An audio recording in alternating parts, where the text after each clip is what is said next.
All right, welcome everybody to our Advanced Digital Audio Week 2 class meeting. This week we will emphasize on production. So this means creation of assets, editing, building our pre-production, which was our proof of concepts audio story, into a real tangible product. So with that, let's get started and talk about the topics, or at least line out the topics that we're going to be talking about this evening. We'll be dealing with some basic concepts of recording and editing as we are progressing through this week.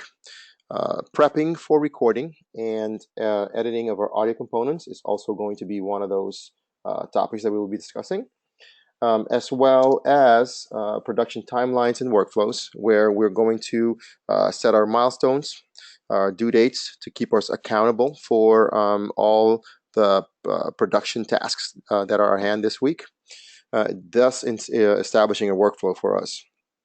And then also how we're going to implement this workflow throughout this week so we don't get all crunched up at the last minute.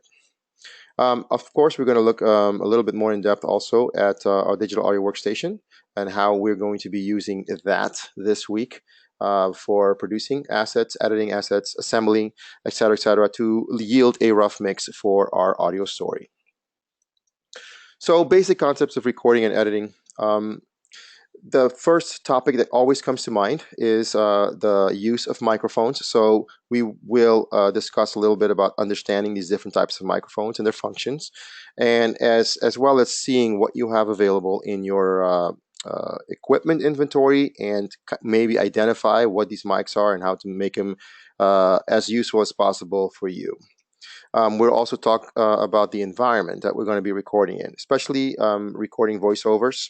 Not all of us have quite a studio facility or someone that can help us with a nice recording space. So we'll make do and use the space that we have available to our best knowledge. So we'll talk about this, and like I said, we'll discuss either our rooms, a professional recording booth, and why we need consistency when we're dealing with this environment. So just real quick, a quick way to modify your existing room, or at least help you yield a better recording, is to look for normal household items that you may have around. Certain things like blankets, beach towels, comforters, anything that has an absorbent character to it will help you restrict and create a better sounding recording. So in this case here, in this picture, they have some soundproofing material that they kind of put together inside of a box and place the microphone within it, restricting thus the pickup of the microphone to just limiting the area directly in front of it and rejecting everything else.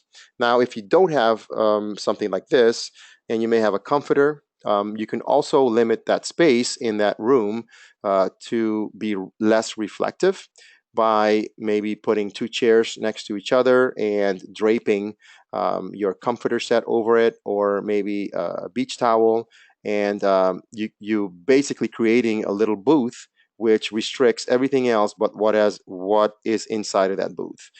You can also do this with your MacBook Pro microphone. So, and we'll talk about why the MacBook Pro microphone is so sensitive to picking up everything else in the environment in just a second. So maybe creating something like this with regular household items may be very beneficial to you for yielding better, especially better voiceover recordings, which fits into your dialogue component.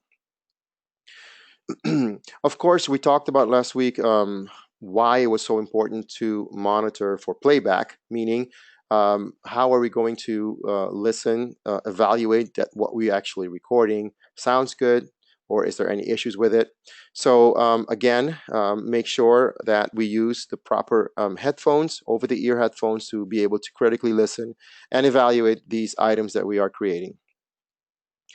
So in prepping for recording and editing of components, we always go back to our audio storyboard. The audio storyboard, which you have created with in the Adobe Story, basically keeps evolving, as you will see this week. you'll find out that, hey, maybe I wanted to add something else, or this idea that I have really didn't work out the way I want to. So this document will keep changing, and as it does, you should keep it up to date and make the changes accordingly. So at the end of your product deliverable or project deliverable, you are able to have a complete picture still of what your audio story looked like, and match up to your project deliverable. Another thing that's very important is our recording equipment inventory. So not all of us have great microphones. We may not have, for example, a large diaphragm USB microphone. But doesn't mean that you cannot still do some quality recording of what you have. Um, Things like the microphone on maybe your iPhone earbuds or some sort of headphone microphone could also be used to be able to yield decent recordings. Maybe not optimal, but they will use decent recordings that you can then bring into post-production week and possibly make a little bit better with the use of some tools and workflows that we're going to discuss next week. So it's good to be able to know what this is. And as we talked before, your recording and your monitoring environment. So wherever you're going to be recording, if it's your bedroom, your living room, you make sure you know what this environment does and how to restrict it with some, like I said before, some of these household items that are available to you. The monitoring, we're basically going to use over-the-ear headphones, so that should be not as restrictive, I guess, to us not listening well. So hopefully you have a pair that you can use that will then allow you to critically evaluate all these assets you're going to be creating and editing this week.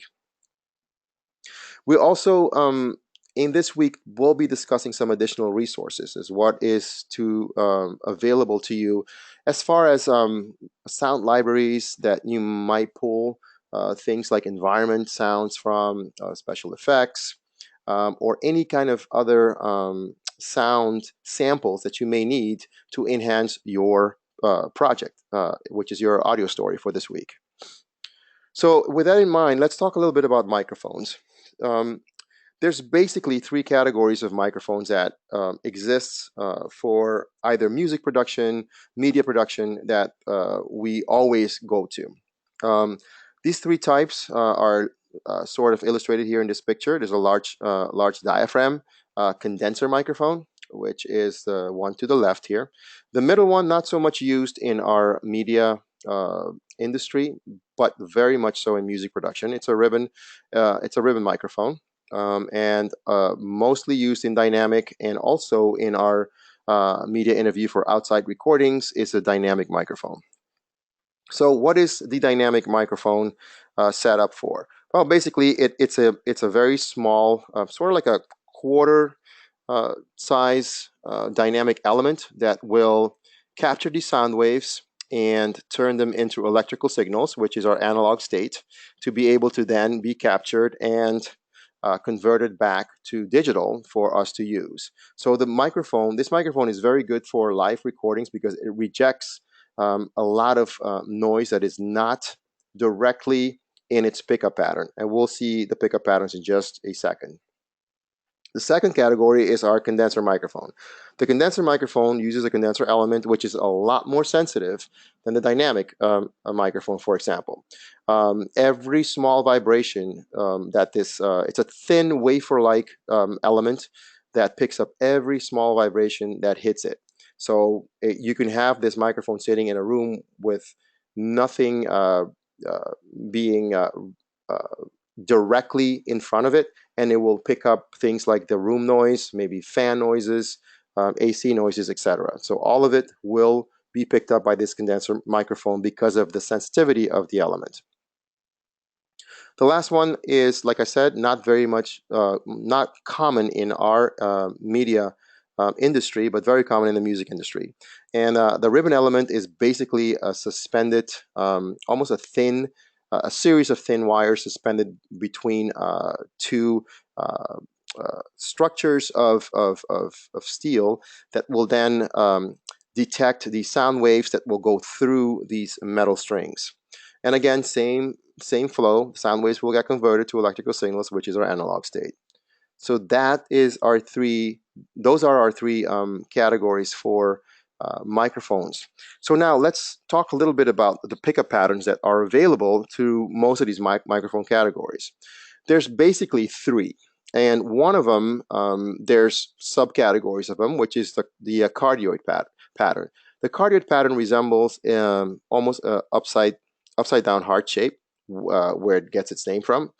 And the sweet spot of it, if you picture a balloon and you press a microphone into the balloon on one end, it creates that particular pickup pattern and sweet spot for it. So if you notice through the leftmost image here, which is the cardioid image, the balloon is sort of pressed in by the microphone, giving it that cardioid pattern pickup. And it's a spherical pickup, so it's not like a two-dimensional. It's very spherical. So it could go from, depending on how big the balloon or the pickup pattern is, it could be pretty sensitive. So a lot of condenser microphones are what I call larger balloons, and then as they get to dynamic microphones, they become smaller balloons.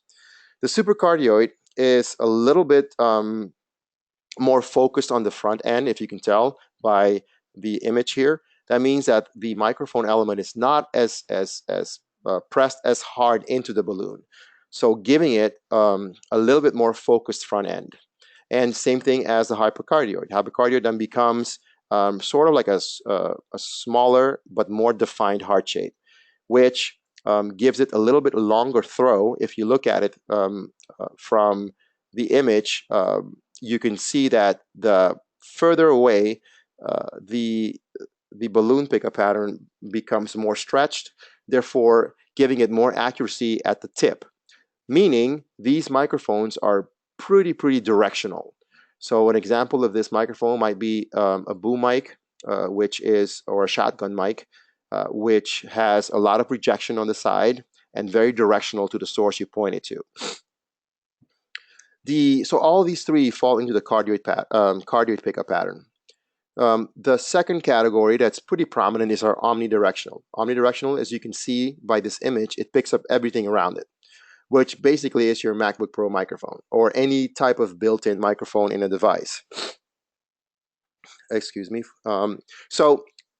Omnis are well used in situations where you want to record more of the environment or sample a wider range of the recording three-dimensional space than you may want to use for something like a voiceover.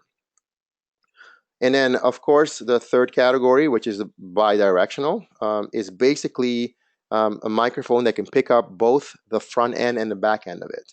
And it's also referred to sometimes as the figure 8. And it's basically two balloons that act as one microphone. So an example that you might want to use this in is an interview where you only have one microphone available. And hopefully this microphone has a bidirectional pickup, so you can sit your interviewee on one side and the interviewer on the other, and have one recording captured perfectly for both sources. One not so common for recording in our industry is the hemispherical, but you will see this, for example, in a lot of conference rooms where you may have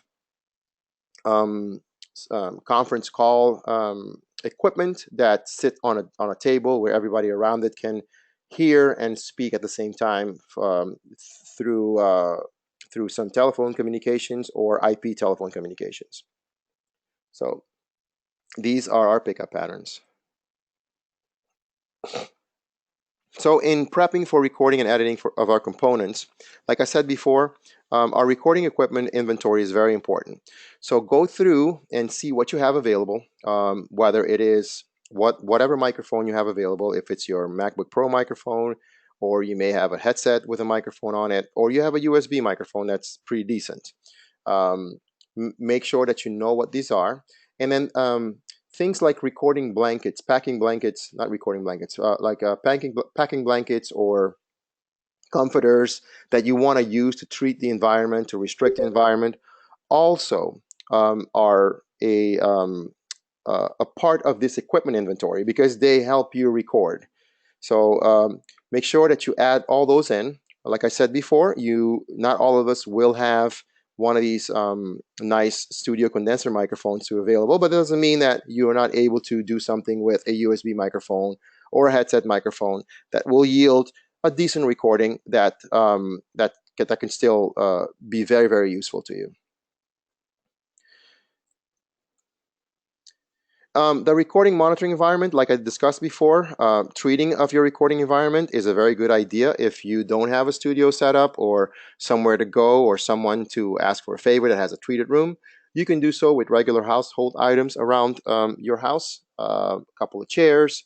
Maybe you have a closet that can be doubled as a recording sound booth. You can treat it maybe with some clothes, some packing blankets, something like that will restrict that environment. So make sure that you treat and be very aware of what these environments are doing, especially when you're talking about room reflections and other sounds that are able to bleed into your recording. So not all of us have a beautiful monitoring recording space like this, but that doesn't mean that we cannot yield a good recording with what we have. Excuse me. Oh, I don't know why this is repeating. Sorry about that. I must have hit a wrong key. Okay. So setting up for recording and editing basics. 4 things that I want you to be aware of this week. When you're planning for recording, there's a couple of things I want you to keep in mind, especially if, for example, you're thinking of using a different talent for your voiceover, meaning maybe you don't like the sound of your voice, or maybe you don't want to record it because you don't like the way your cadence is, or you know somebody that really has a good voice and you want to put this person on your recording. So things like that will fall under, well, I need to plan when and how and uh, what time is better for us in which space. All that stuff goes into planning of a recording. And also doing a system check. And a system check is not just making sure that all my cables are connected. The system is actually a longer process than a lot of us think of. It's not just, hey, is my software working? Is everything connected? Sometimes you may want to plan out a certain time to do this recording when an AC is not on, or maybe your roommates are not home. So all that is part of a system that you are going to have to be aware of when you're setting up for recording. Then once we're done with the system check, assigning inputs for how are we going to record into our digital audio workstation. So and all this is pretty significant when we're dealing with voiceover or the dialogue component of our audio segment. And of course, I'm going to keep stressing this, your recording environment. It plays a big role in how you're going to um, record and yield better recordings if you are aware of what your environment does. So with that said, I'm going to switch over real quick to my Audition software here and sort of show you a little bit how I get started with this process on system checks. Okay, so here is my Audition software setup. Now, before I even come here, for example, I don't have my audio interface set up because I can't do both of them at the same time. I do in a GoTo, but I'll show you how it is within just using the built-in microphone or a iPod microphone or something similar that's connected directly through a USB port or your output port on your MacBook Pro. So first thing I do is I'll go to my preferences pane and check out my sound and make sure that my devices are connected. So if you see here, I'm connected to a microphone port and I've set up my input volume just sort of in the middle. So If it's not loud enough, you can always increase this level up. But you're shooting for middle of the meter range here. That gives you a good noise to signal ratio. If it's too hot, make sure you back it up. You don't want to be up in the stratosphere, because then it means that you're going to start clipping in your recordings. I also check and make sure that um, I'm selecting on my right output port for my system. So here is just my system. So this is a MacBook Pro system audio that handles all my audio for my digital audio interface before I even get to my digital audio workstation software, which is Audition. So everything seems to be cool here. So I'll switch back over to Audition. Excuse me. And then the first thing I'll do when I come in here is go to my preferences and select my audio hardware and make sure that I have the correct inputs and outputs set up for it. So my default input is my default microphones that I've just selected in my system. So I make sure these are here. If you notice, I have a couple of other interfaces, but like I said, for the purposes of this, I can't have those live since I am on a go-to session. But this will work fine for showing you how this works. So everything is good. I'll keep my I/O buffer size at 512 for now. You can lower it in the production week. You don't need this much for a buffer size, but in the post-production week, you will need some of that for processors and things like EQs and other tools that we're going to learn about at that point. So I'm going to say okay, and I'll create a new multi-track session. And FYI, when you are dealing with an audio segment that comprises of dialogue, music, and effects, um, and you're thinking of actually going pretty much in depth on doing some crazy stuff with editing and audio, this is your best way to actually have a big picture of it all. If you're thinking, yeah, well, everything is good, I can do all this stuff in my video editing suite, which some of the capabilities are there. But the purpose of this course and this class is to actually give you a little bit of an insight on how it actually works before you get the final what we call stems from the audio mixer or the audio engineer. And to give you some of that exposure, the best way to do it is to use Audition here. Multi-track. What you always should do is create a multi-track session. So I'm going to go from scratch and create a new multi-track session. So I'm going to say new multi-track, and I'm going to make sure that my sample rate, which is minimum requirement for a good not high definition, but standard definition audio, would be 48 kilohertz. You could use 44.1 if you want to, but just the standard, which is easier on the math and the processor, I'll stick with 48 for now and at 24 bits. So here's where I set my sample rate and my dynamic range for my bit depth at 24 bits. I'll select um, a enclosing folder. Make sure you select an enclosing folder for it. And I'll do, let's say, let's go in here, my week 2, and I'll put this as my enclosing folder, and I'm going to call this example. I'm going to say week 2 example. So now I name my session. I'm going to create that, and automatically it will create a series of tracks for me. If you switch over here to your mixer, you'll see that you'll have track 1, 2, and 3, and 4 already spread out for you. Now, what's the purpose of this?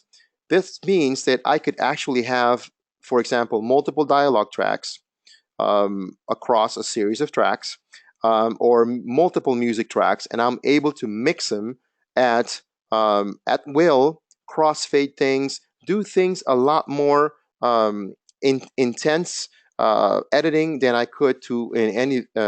Oops, am I playing something? In any video software that is available to me, versus just stem mixing, which is what Premiere and Final Cut will do for you. So if I'm working on a video, for example, and I will import the file for the video. Let me see if I have one here that I can quickly go to. Let's see. Yeah, let's go to, I'll grab one of these real quick, maybe the farm one, since you guys have that too. So if you notice, in the asset bin here, it imported the farm project asset, and it also split up the audio from the video, which is kind of cool. If there was any audio in it or whatever it is, it's probably like a click track or the original farm project track that was packaged with it.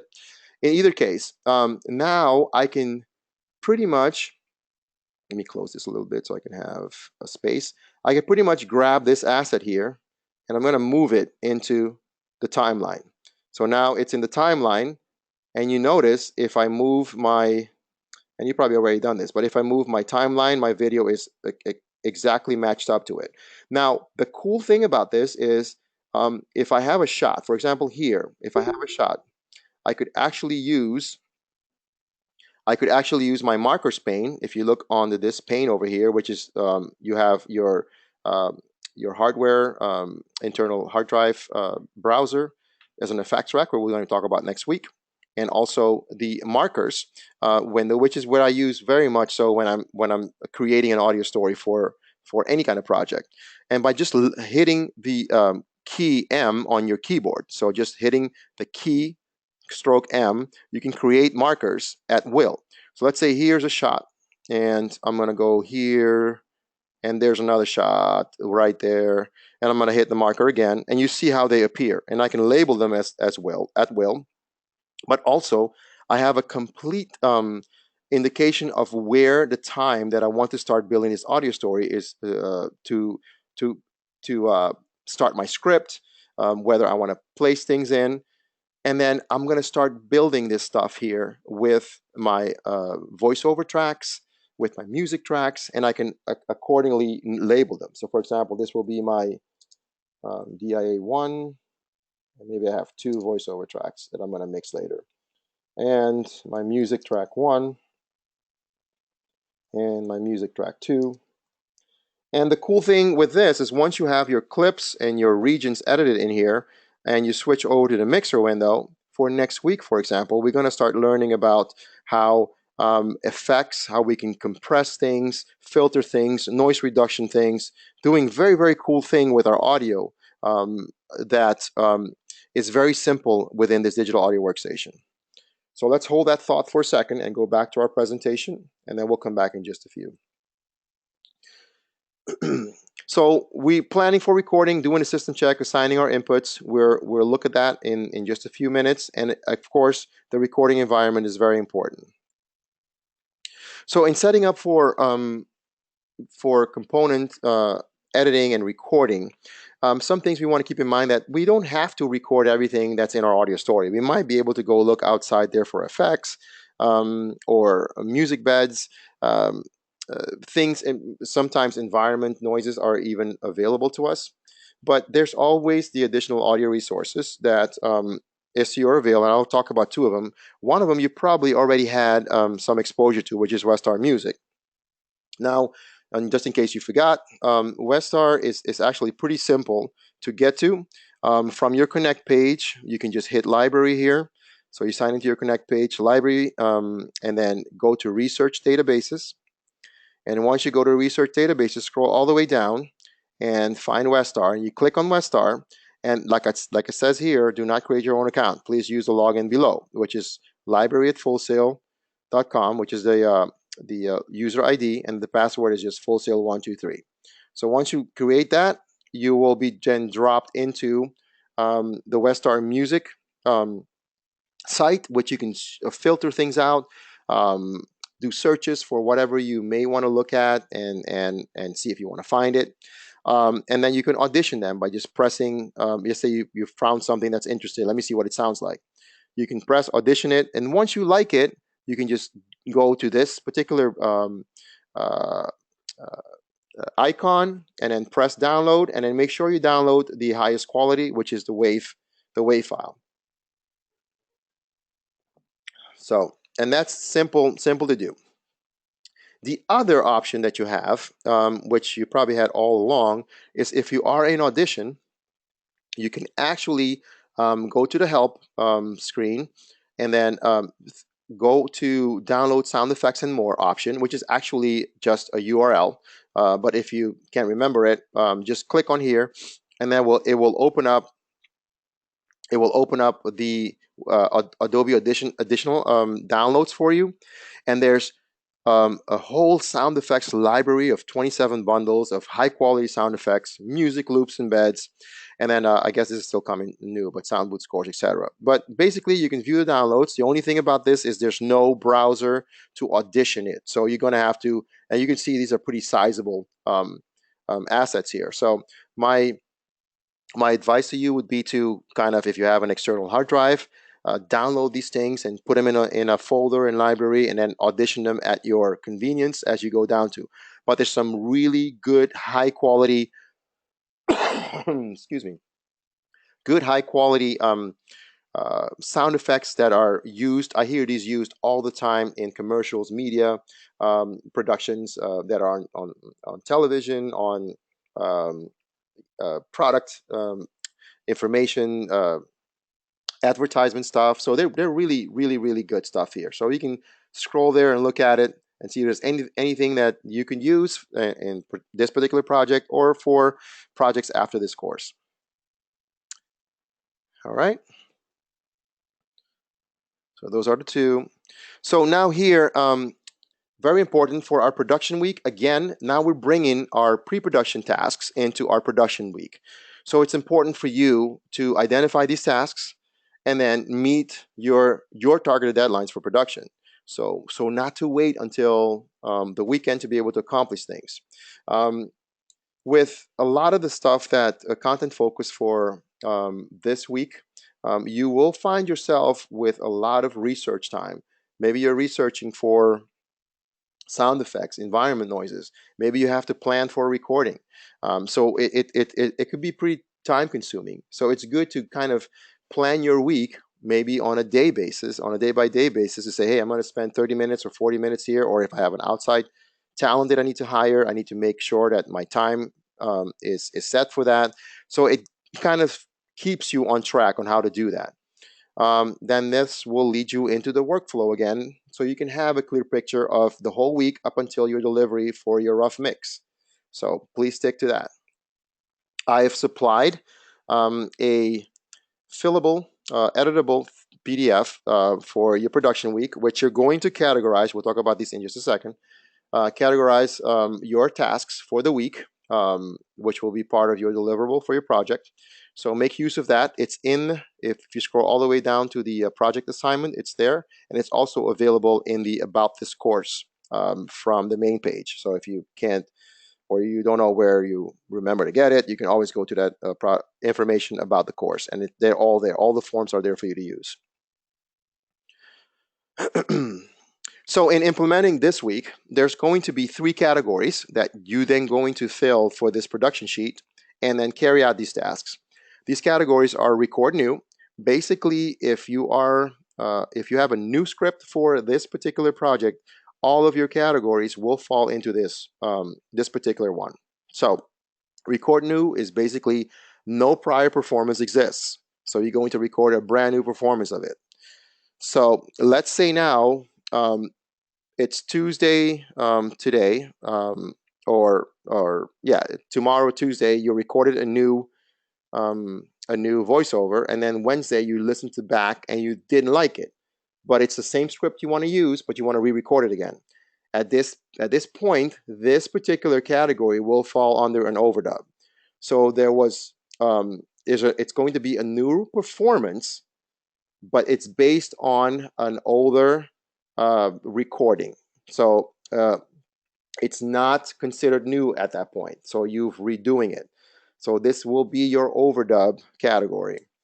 And then a major category that we're going to be dealing with this week is just editing. So a lot of this will be including track cleanup, composite assembly. So if you recorded a couple of takes of your voiceover and you want to pick out the best of those 2 or 3 takes, this is considered a composite assembly.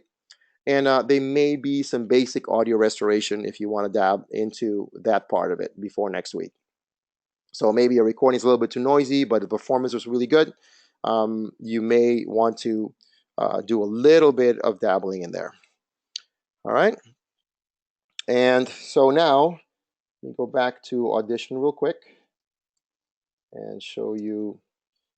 So when you are getting ready to record, if you go to the mixer window, there's two ways to look at this. But if you go to the mixer window, um, if you see like the first track, we talked about our input and outputs, right?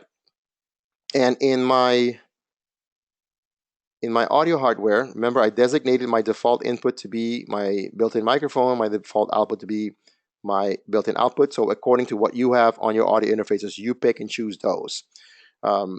Then what happens is these guys, which is the input, now will go to our default input. So most of the time, you're going to be okay by leaving this setting just as is. Sometimes they switch over. So you may want to go and select. Of course, all of them are going to be external microphone right now, but you may be able to go and select your external microphone or some other source that you may want to record from. Otherwise, when you engage the record button here, so for example, if I press my record button, I will not see any type of signal coming in here if my input is not correct. So right now, because I'm using GoTo, I'm not able to see the signal going up and down because GoTo has control over my audio interface.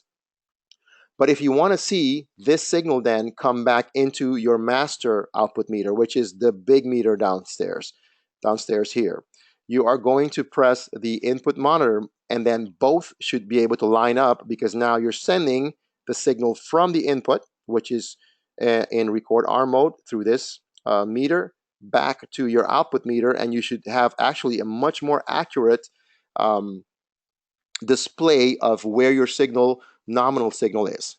So meaning you don't want your recording to be hot in this area. You want it to be somewhere between -24 and -18, so you have a little bit of headroom to play if there's any peaks, or when you get to post-production, you want some of that headroom so you can put some compressors, give some more signal, etc., etc. So make sure that you try to keep your nominal levels between -24 and -18. So you do have a little visual here in the channel strip itself meter, but I like to use this as my reference because it's more in detail. So anyway, that actually gives us a little bit of insight on inputs and outputs.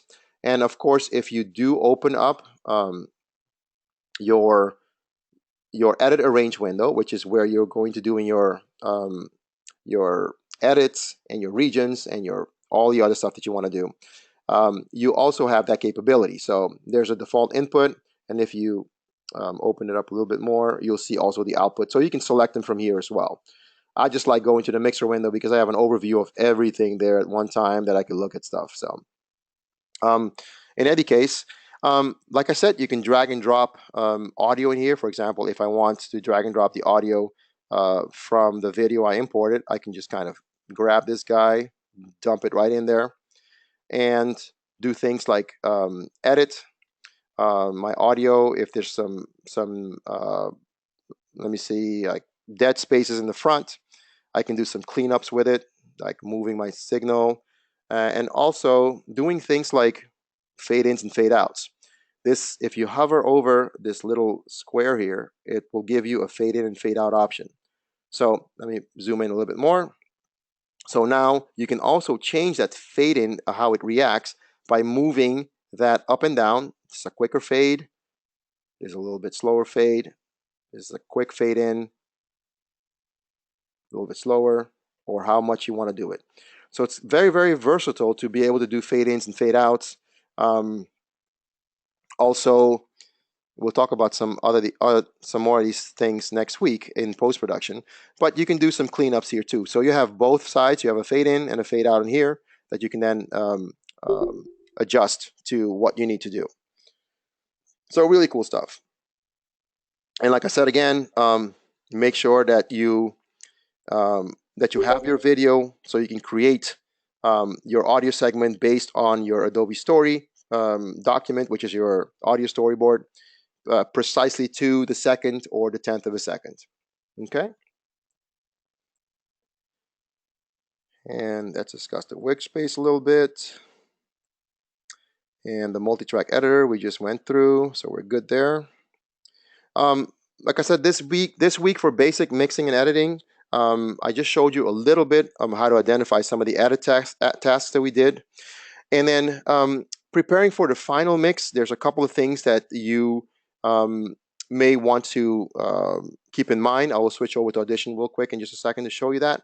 And it's basically a little bit of a rough mix balance, so not much to worry about. And let me go back to Audition. So here in my mixer, I have these faders that are available for me to get some rough global um, adjustments of my components. So maybe my dialogue needs to be here and my music components needs to be a little bit down here and such. So just give you a little bit of a rough mix to blend some of your components. And then next week, we will talk about how to actually take these post fader concepts a little bit further by using what we call automation or keyframes. And you're probably familiar with them a little bit from Premiere. We'll show you how that works here, but not just only on volume, but on several different other elements that you can use. Things like mutes, even automation of EQs and compressors. So that wraps up our class meeting for this evening. And I know it's a bunch of stuff, but again, if you have any other questions, make sure you can email me and address those. And I'm going to open up the Q&A right now. Just let me stop the recording here for the archive.